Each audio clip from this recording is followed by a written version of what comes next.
In a revelation by The Telegraph, it has come to light that local councils across the UK have spent £141 million since 2022 on additional services for asylum seekers and refugees, beyond basic necessities like housing. These expenditures include taxpayer-funded items such as PlayStation consoles, DJ lessons, driving lessons, football match tickets, and even circus skill classes. The funding for these initiatives comes from central government grants, aimed at supporting the integration and well-being of new arrivals. In 2022, West Sussex Council, run by the Conservatives, allocated £334 for PlayStation consoles and games, and £496 for yoga sessions for those housed in hotels. This spending occurs at a time when the council is proposing a 5% increase in council tax due to insufficient government funding to meet local needs. Similarly, Croydon Council, under previous Labour leadership, spent £317,224 on services including £6,900 for DJ skill lessons during a period when it declared financial insolvency. This council also allocated £20,000 to Care for Calais, a charity with a controversial history of mismanagement, to provide essentials like housing guidance and SIM cards to newcomers. Further extravagant uses of taxpayer money include Bristol Council, now under Green Party control, spending £270,389 on sports outings to football matches, amidst warnings of needing £53 million in savings to avoid bankruptcy.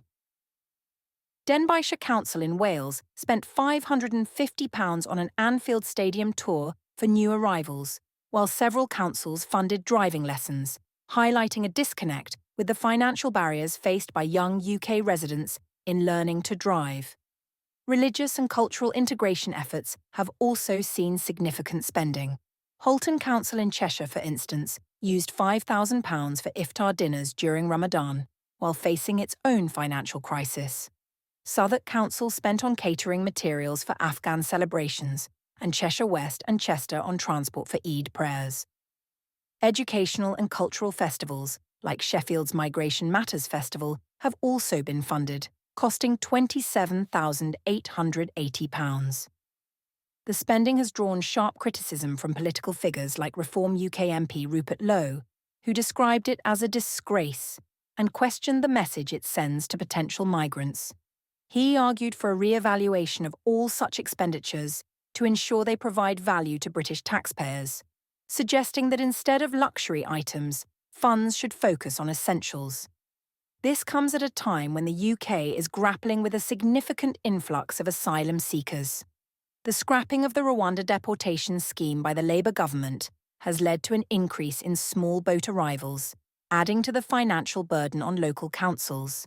The Home Office's expenditure on new arrivals has risen dramatically, with £5.4 billion spent in 2023 to 2024, reflecting the high cost of housing in hotels and other accommodations. The debate over these costs is intensified by the backdrop of rising council taxes, local service cuts, and a record number of asylum grants, with over 52,739 people granted asylum in the year to September 2024. Critics argue that while local services suffer, the focus on providing non-essential amenities to asylum seekers and refugees might not align with public priorities, especially when local councils are asking residents to pay more in taxes.